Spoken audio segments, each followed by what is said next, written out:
Welcome to Music Biz and Law Insights, a podcast hosted by Justin M. Jacobson, an attorney at the Jacobson firm. Hello, as a disclaimer, nothing here is intended as legal advice, as everything is for educational purposes only. In this episode, we will be expanding on our initial discussion of music publishing by examining standard music publishing deals, including those for songwriters and producers. So music publishers manage a songwriter or producer's rights in a track. Some typical ones are Sony ATV Publishing, Universal Music Publishing, and Warner Music Publishing. So when a songwriter or producer signs a deal with one of these entities, these companies have what's called an administration or admin right in the composition, whether it's one song or every song.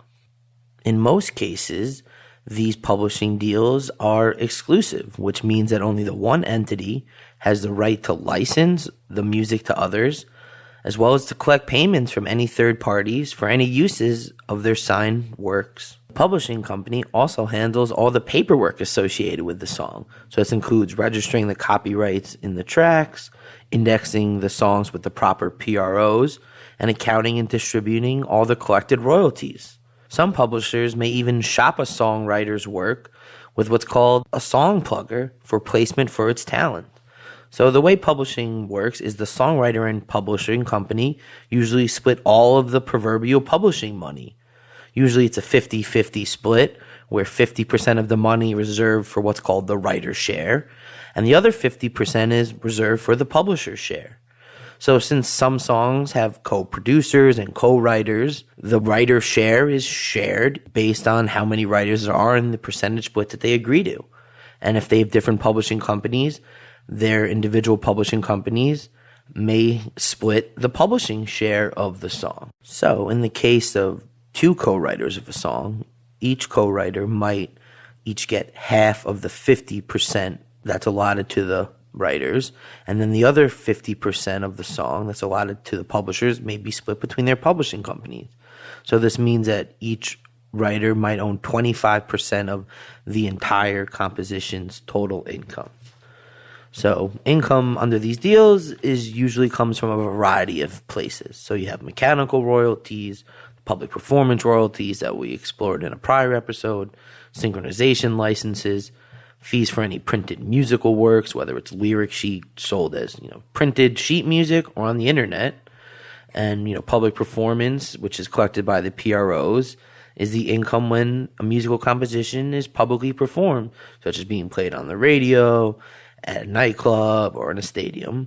And synchronization income, or sync, is paid when a song is synced with a visual image, such as used in a motion picture, used in a TV show, used in a music video, or when it's used in a video or computer game.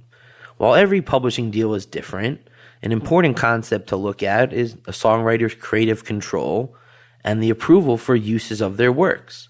So a writer or producer might try to include some kind of limitation on the type of works that their compositions may be licensed or included in, including the types of movies and TV. For instance, a kid-friendly pop star might not want their song featured in a commercial or movie scene that contains drugs or tobacco or alcohol or has sexual content, whereas other artists, it might fit their brand. Additionally, an artist might want prior approval on any changes to their finished songs.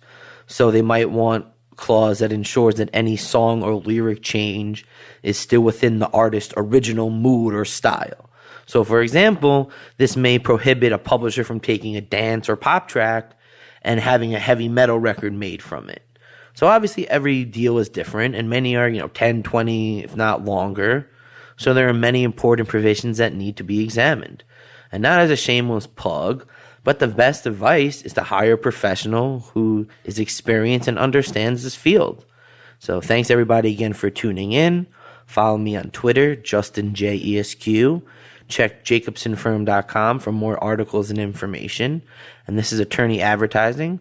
Prior results do not guarantee a similar outcome. And as always, everything is for educational use only.